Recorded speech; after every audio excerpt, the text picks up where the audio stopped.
आज हम कलयुग के न्यायाधीश श्री शनिदेव की कुछ महिमाओं का वर्णन करेंगे। शनिदेव को कलयुग का न्यायाधीश माना जाता है। भक्तों, जिन पर ये कृपा करते हैं उसके जीवन में किसी भी प्रकार का कोई कष्ट नहीं आता। भक्तों, सूर्यपुत्र भगवान शनिदेव जिन भक्तों पर अपनी दया दृष्टि की छाया रखते हैं, वो भक्त हर कार्य को बड़ी आसानी से संभव कर पाते हैं। किंतु शनिदेव की ढैया जिस पर लग जाती है वो राजा भी कंगाल हो जाते हैं। अतः शनि महाराज को हमेशा प्रसन्न रखना चाहिए। भक्तों, सच्चे मन से जो भक्त उनका ध्यान लगाता है उस भक्त पर वो सदैव सदैव मेहरबान रहते हैं। भक्तों, तो आइए भक्तों सुनते हैं शनि महाराज की महिमा का वर्णन इस पावन कथा के माध्यम से। मेरे साथ मिलकर बोलिए शनिदेव महाराज की जय। श्री चरणों में शीश झुकाए, शनिदेव का ध्यान लगाए, सच्चे मन से नाम सुमिरते, हम है करते। कथा है ये तो शनिदेव की, बात बड़ी प्राचीन समय की। किसी गांव में एक था ब्राह्मण, ब्रह्म मुहूर्त में सुबह उठ जाता, गंगा स्नान वो करके आता, भर के गंगा जल का लोटा, विधि विधान से पूजा पाठ करे, अन्न जल सब उसके बाद करे, बाल्यावस्था से ब्रह्मचारी और बड़ा ये परोपकारी। भक्तों, उस ब्राह्मण का नियम था, सुबह ब्रह्म मुहूर्त में उठ जाता था, स्नान आदि करके सूर्य को अर्घ्य देता, घर आकर पूरे विधि विधान से पूजा पाठ करता। भक्तों, उसके बाद ही कहीं अन्न जल ग्रहण करता था और दूसरों के हित के लिए सदैव सदैव सोचता था। भक्तों, ग्रामवासी उस ब्राह्मण का बहुत ही आदर सम्मान करते थे। एक दिन की बात है, सुबह सुबह जब वो गंगा स्नान करने जा रहा था तो रास्ते में उन्हें शनि देव मिल जाते हैं। ब्राह्मण ने शनि देव को प्रणाम किया और ब्राह्मण पूछने लगा कि हे शनि देव, आज सुबह सुबह आप किधर जा रहे हैं? तो शनि देव ने उस ब्राह्मण से क्या कहा भक्तों? ब्राह्मण ने उन्हें शीश झुकाया और पूछना इतना चाहा, शनि देव आज प्रातः शनि देव ने ब्राह्मण से कहा, राजमहल है राजा का जहाँ, राजा के पास में मैं तो जाऊं, अपनी ढैया उसे लगाऊं। ब्राह्मण ने इतना है सोचा, यदि राजा को लग गए ढैया, प्रजा तो सारी ही दुखी होए, कैसे इनको टाला जाए। शनि देव से बोले ब्राह्मण, आप से मेरा इतना निवेदन, राजन पर ना ढैया लगाना, बदले में मुझे देते जाना। भक्तों, ब्राह्मण बड़ा ही परोपकारी था। उसने सोचा यदि राजन पर शनि के ढैया लग जाती है तो सारी प्रजा दुखी हो जाएगी, क्यों ना शनि के ढैया को मैं अपने ऊपर ही ले लूं। उन्होंने शनि देव से प्रार्थना की कि हे शनि देव, आपसे मेरी इतनी विनती है कि आप हमारे राजन पर अपनी ढैया ना लगाएं, बदले में आप मेरे ऊपर ही लगा दें। शनि देव कहने लगे, हे ब्राह्मण, तुम एक बार फिर सोच लो। ब्राह्मण निश्चय का पक्का था। भक्तों, शनिदेव से कहने लगा कि हाँ शनिदेव, मैंने सोच लिया, आप राजन के बदले में ढैया मेरे ऊपर लगा दीजिए। शनिदेव कहने लगे, कितने वर्षों के लिए लगाऊं? तो ब्राह्मण बोला, हे महाराज, वर्षों तक तो मुझसे ना सही जाएगी। ब्राह्मण का था इतना कहना, वर्षों तक तो होगी सहना, इतनी सी कृपा बरसा दो, के लिए लगा दो। शनि देव ने बात मान ली, ढैया है ब्राह्मण पर लगती, गया ब्राह्मण गंगा स्नान को, शनि देव ढैया उस पर है, गंगा स्नान रहा वो कर है, सूर्य देव को जल है चढ़ाया,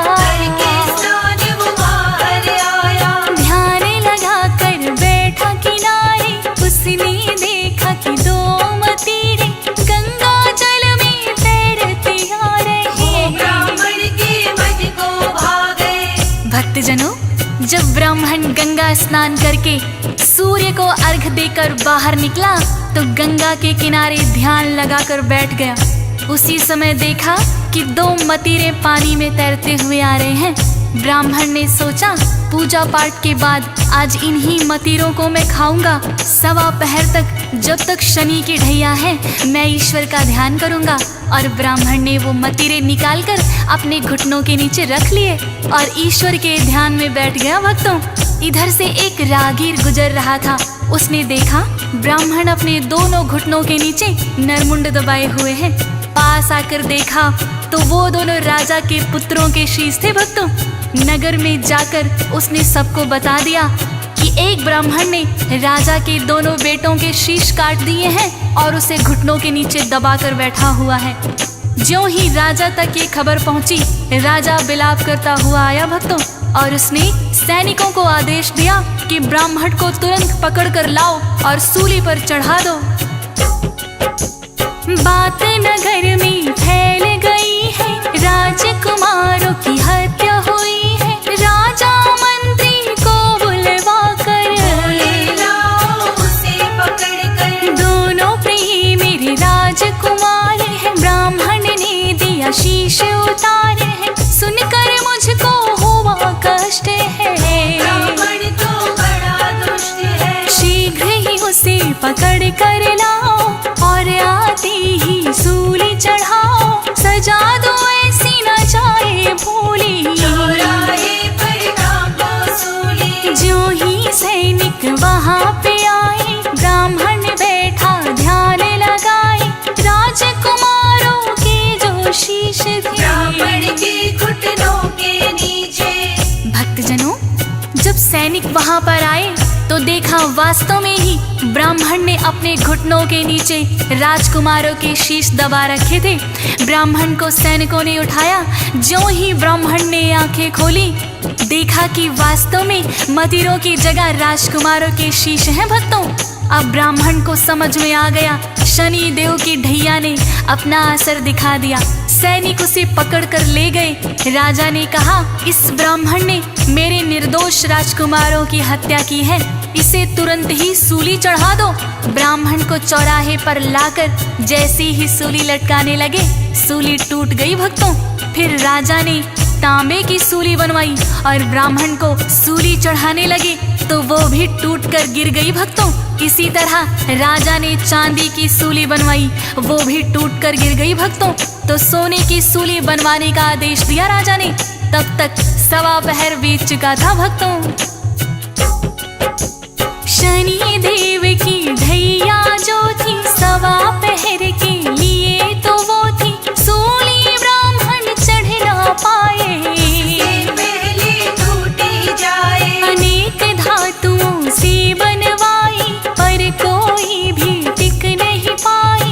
राजा ने आदेश दिया था, अब तक नहीं हुआ था। सोचे मंत्री हो रहा क्या है, आज तलक जो नहीं हुआ है। ब्राह्मण है या कोई तांत्रिक, टूटी सूली सारी अब तक। जो राजा को पता लगेगा, हमको मृत्यु दंड मिलेगा। 1.25 पहर तब तक बीता है, ब्राह्मण सूली नहीं चढ़ा है। भक्तों, सैनिकों ने ब्राह्मण को सूली चढ़ाना चाहा, किंतु जिस धातु की सूली पर भी चढ़ाते वो टूट जाती। भक्तों, लोहे की टूटी तो तांबे की बनवाई, तांबे की टूटी तो चांदी की बनवाई, चांदी की टूटी तो सोने की सूली बनवा कर लाए। भक्तों, इसी क्रम में 1.25 प्रहर बीत गया। भक्तों, तभी दोनों राजकुमार खेलते खेलते राजा के पास आ जाते हैं।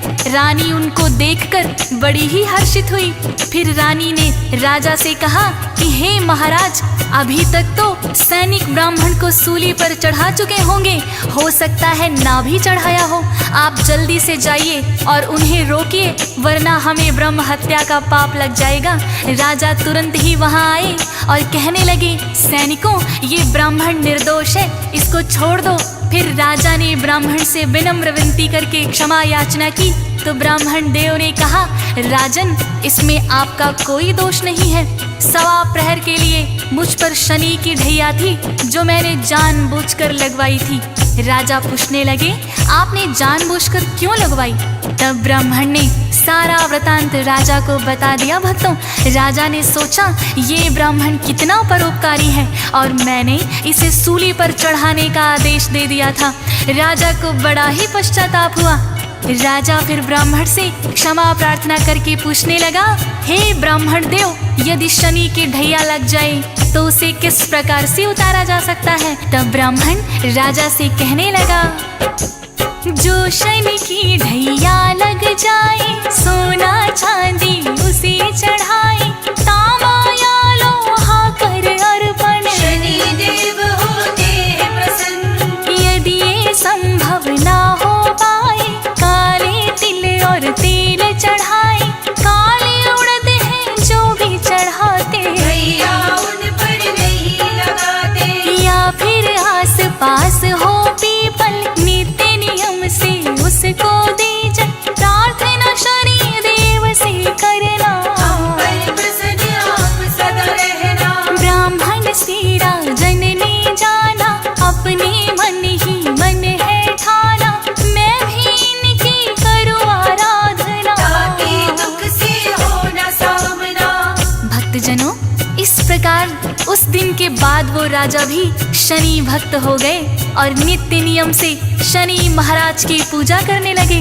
ब्राह्मण को उन्होंने आदर सहित विदा किया। भक्तों, ब्राह्मण ने शनि देव की ढैया अपने ऊपर ले ली थी, उसका भी धन्यवाद किया।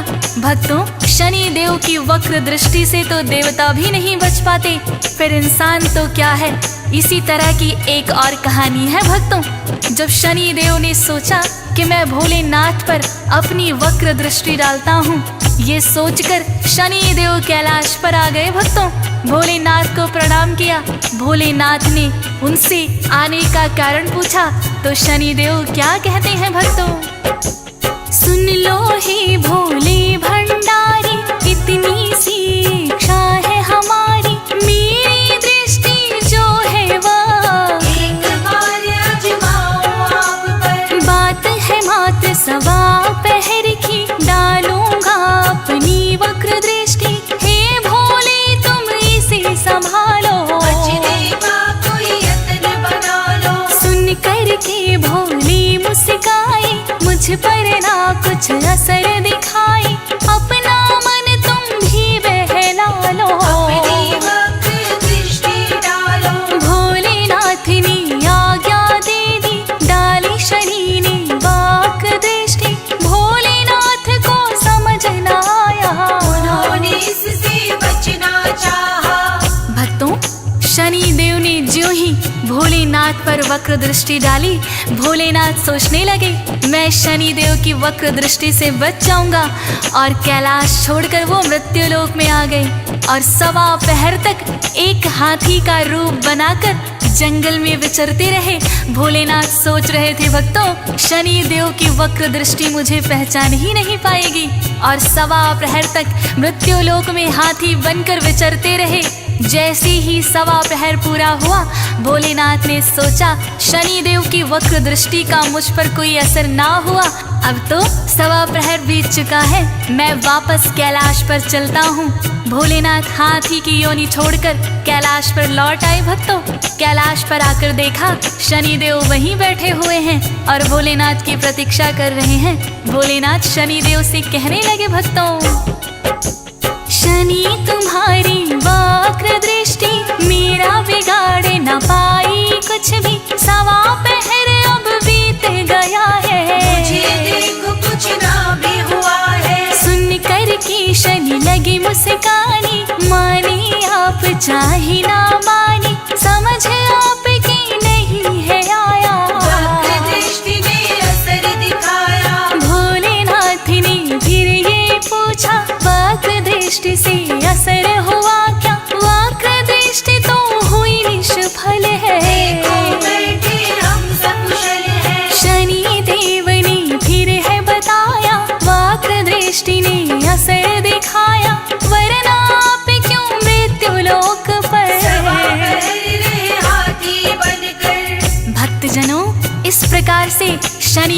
बताया कि हे भोलेनाथ, मेरी वक्र दृष्टि ने तो असर दिखा ही दिया, जिसके कारण आपको कैलाश छोड़कर मृत्यु लोक पर जाना पड़ा है और आप 1.25 पहर तक हाथी की योनि में भी रहे। यही मेरी वक्र दृष्टि का असर था। तब भगवान भोलेनाथ ने माना कि हाँ शनिदेव, आपकी वक्र दृष्टि से तो कोई भी नहीं बच सकता, और भोलेनाथ ने शनिदेव को गले लगा लिया भक्तों। तो इस प्रकार से भक्तों, देवतागण भी शनिदेव की वक्र दृष्टि से नहीं बच पाते हैं। इसीलिए भक्तों का कर्तव्य बनता है कि शनिदेव को हमेशा प्रसन्न रखें और विधि पूर्वक उनकी पूजा करें।